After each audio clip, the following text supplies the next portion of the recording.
Hello, my all sweet little children, my loving children. How are you all? I hope you all are fit and fine at your homes and studying very well. Because you all know, plants are developed by cultivation and men by education. So, dear children, welcome you all to my Hindi literature class.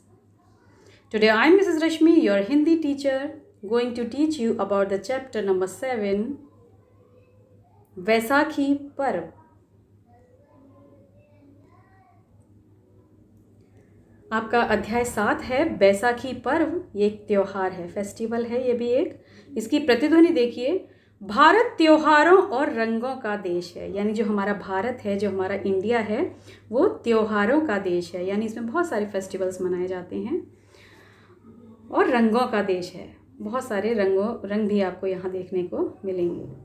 Bharat एक कृषि प्रधान देश है। कृषि प्रधान means कि कृषि की अधिकता होती है यहाँ, ठीक है। कृषि प्रधान यानी 70% जो पॉपुलेशन है वो इसी कृषि पर डिपेंड है, ओके। और हमारे यहाँ बैसाखी पर्व का संबंध फसलों के पकने के बाद, यानी फसल जब पक जाती है उसके बाद उनकी कटाई से है। यानी जब खेत लहरा जाते हैं, फसल पक जाती है, तो उनको खुशी होती है जब उनको काटते हैं। तो उस पर्व को फसलों के पकने के प्रतीक के रूप में भी जाना जाता है। किस पर्व को? वैसाखी पर्व को, कि फसल पक गई है और अब हमें उसे काटना है। हालांकि बैसाखी त्यौहार विशेष तौर पर पंजाब का प्रमुख त्यौहार माना जाता रहा है, लेकिन यह त्यौहार सिर्फ पंजाब में ही नहीं बल्कि देश भर में लगभग सभी स्थानों पर खास तौर से पंजाबी समुदाय के लोगों द्वारा बड़ी धूमधाम एवं हर्षोल्लास के साथ मनाया जाता है। यानी बहुत खुशी के साथ मनाया जाता है पंजाबी लोगों में। वैसे तो ये त्यौहार सभी जगह मनाया जाता है, फसलों के पकने पर मनाया जाता है कि फसल पक चुकी है और अब हमें इसे काटना है। लेकिन पंजाबी समुदाय में क्या होता है, उनके द्वारा ये बहुत ही खुशी से मनाया जाता है। पंजाब तो वैसे भी देश का प्रमुख अन्न उत्पादक राज्य है। यानी इसमें अन्न बहुत अधिक मात्रा में होता है, उत्पादक राज्य माना जाता है ये। जब यहाँ के किसान अपने खेतों में फसलों को लहलहाते देखते हैं, यानी किसान जब देखते हैं कि उन्होंने जो फसल बोई है, उन्होंने जो फसल के लिए बीज बोए थे, वो फसल अब हरी भरी होकर लहराने लगी है, तो वे इस दिन खुशी से झूम उठते हैं। उन्हें बहुत खुशी होती है कि उनकी मेहनत रंग लाई है। खुशी से के इसी क्षण में शुरू हो जाता है गिद्दा और भांगड़ा का मनोहारी दौर। गिद्दा होता है बच्चों जो महिलाएं करती हैं, जो पंजाबी महिलाएं हैं वो जो डांस करती हैं, एक सर्कल बना के डांस करती हैं, तालियां बजाती हैं, उसको गिद्दा बोलते हैं। और भांगड़ा जेंट्स लोग करते हैं। उनका ये मनोहारी दौर शुरू हो जाता है। यही वजह है कि खास तौर से पंजाब में बैसाखी के पर्व पर गिद्दा और भांगड़ा के कार्यक्रम ना हो ऐसा संभव ही नहीं है, क्योंकि वो इतने खुश होते हैं कि वो डांस किए बिना रह ही नहीं सकते, वो अपना नृत्य किए बिना नहीं रह सकते। क्योंकि जब इंसान को खुशी होती है तो वो झूमने लगता है, नाचने लगता है। उत्तर भारत में और ख़ास तौर से पंजाब में गिद्दा और भांगड़ा की धूम के साथ मनाए जाने वाले वैसाखी पर्व के प्रति भले ही काफ़ी जोश देखने को मिलता है, वास्तव में यह त्यौहार विभिन्न धर्मों एवं मौसमों के अनुसार देश के अलग अलग हिस्सों में अलग अलग नामों से जाना जाता है। यानी ये जो त्यौहार है पंजाब में वैसाखी के नाम से जाना जाता है, लेकिन ये अलग अलग देशों में अलग अलग नामों से जाना जाता है। देखिए मैं आपको इसमें समझाती हूँ आगे। पश्चिम बंगाल में इसे नवा वर्ष के नाम से मनाया जाता है। पंजाब में वैसाखी के नाम से, पश्चिम बंगाल में नवा वर्ष के नाम से, तो केरल में विशु नाम से तथा असम में बिहू के नाम से मनाया जाता है। बैसाखी पर्व के साथ भारतीय इतिहास की कई महत्वपूर्ण घटनाएं भी जुड़ी हुई हैं। जो हमारा बैसाखी पर्व है उसके साथ कुछ महत्वपूर्ण घटनाएं भी हैं। दरअसल 1699 में 1699 में इसी दिन गुरु गोबिंद सिंह जी ने आनंदपुर साहिब में खालसा पंथ की स्थापना की थी। इसी दिन, बैसाखी वाले दिन। इस पंथ की स्थापना करने का उनका प्रमुख उद्देश्य था अत्याचार एवं शोषण का सामना करते हुए देश की एकता एवं अखंडता की रक्षा करना। यानी उन्होंने जो खालसा पंथ की स्थापना की थी, उनका उद्देश्य क्या था कि अत्याचार और शोषण का सामना करना है, उनको सहना नहीं है, उनका सामना करना है। गुरु गोबिंद सिंह कलम के साथ साथ तलवार के भी उपासक थे। यानी वो कलम के साथ साथ तलवार के भी उपासक थे, उनकी भी पूजा उपासना करते थे, उपासक थे वो। और पंच प्यारों में सभी जातियों के लोग शामिल थे। उन्होंने अन्याय का विरोध किया एवं पाखंड के सर्वनाश की प्रेरणा दी। मतलब उन्होंने अन्याय का विरोध किया था कि अन्याय को नहीं सहना है, ना ही करना है और ना ही सहना है, एवं पाखंड के सर्वनाश की प्रेरणा दी। और जो पाखंड है उसका सर्वनाश हो जाना चाहिए, उसकी उन्होंने प्रेरणा दी। उन्होंने मानव जाति को संगठित करने में ही अपना संपूर्ण जीवन व्यतीत कर दिया था। मतलब उन्होंने अपना संपूर्ण जीवन किस में व्यतीत कर दिया था कि मानव जीवन को संगठित करने में, उनको एक करने में। 1875 में 1875 में बैसाखी के दिन ही विश्व प्रसिद्ध स्वामी दयानंद सरस्वती ने आर्य समाज की स्थापना की थी। यानी इसी दिन जो स्वामी दयानंद सरस्वती ने क्या किया था, आर्य समाज की स्थापना की थी।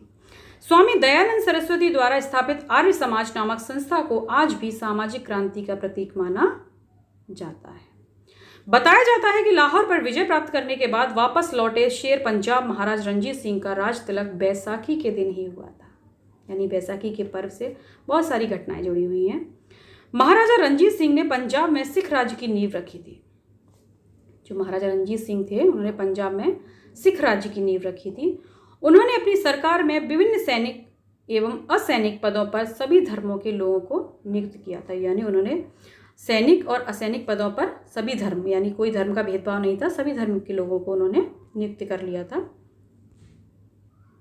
कहा जाता है कि अहमद शाह अब्दाली पंजाब को अफगानिस्तान में मिलाना चाहते थे, तो उसे मुंह तोड़ जवाब देने के लिए बैसाखी के ही दिन 13 अप्रैल 1749 को जनरल जस्सा सिंह आहलूवालिया ने खालसा दल का गठन किया था।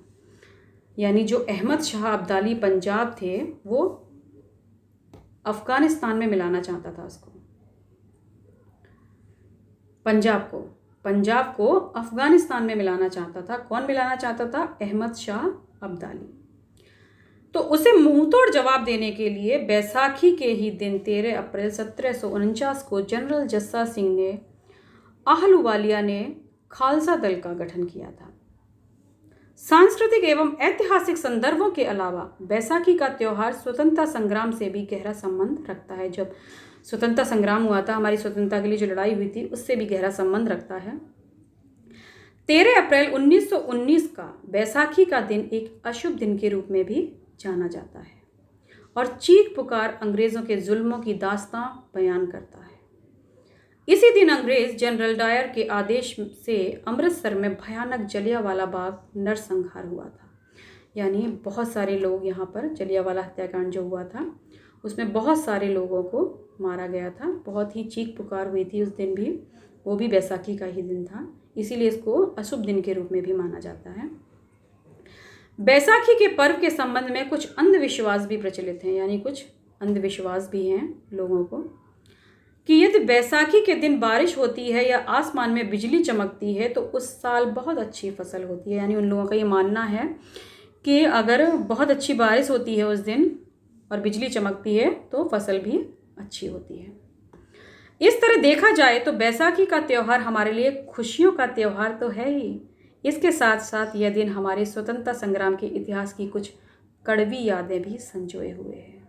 यानी कड़वी यादें भी हैं कि उस दिन बहुत नरसंहार भी हुआ था, बहुत लोगों की मृत्यु भी हुई थी, चीख पुकारें मची थी, बहुत ही दर्दनाक समझ लीजिए इसको। एक बैसाखी का पवित्र दिन हमें गुरु गोविंद सिंह जैसी दिव्य आत्माओं के महान आदर्शों एवं संदेशों को अपनाने तथा उनके पद चिन्हों पर, यानी उन्होंने जो अच्छे काम किए थे उनके नक्शे कदम पर चलने के लिए भी प्रेरित करता है। और हमें यह संदेश भी देता है कि हमें अपने राष्ट्र में शांति, सद्भावना एवं भाईचारे के नए युग का शुभारंभ करने की दिशा में सार्थक पहल करनी चाहिए। यानी हमें कैसे रहना है? शांति से रहना है, सद्भावना अपने अंदर रखनी है, भाईचारे का विकास करना है और नए युग का शुभारंभ भी करना है। तो इसका जीवन मूल्य देखिए, हमें शांति, सद्भावना एवं भाईचारे के साथ रहना चाहिए। हमें लड़ना झगड़ना नहीं चाहिए। हमें क्या करना चाहिए कि हमें शांति से, सद्भावना से, प्यार से मिलजुल कर रहना चाहिए सबके साथ, तभी हमारा देश और हम तरक्की कर सकते हैं। तो मेरे प्यारे बच्चों, मैं आशा करती हूँ कि आपको ये अध्याय बैसाखी का पर्व अच्छे से समझ में आ गया होगा। So thank you, take care, God bless you.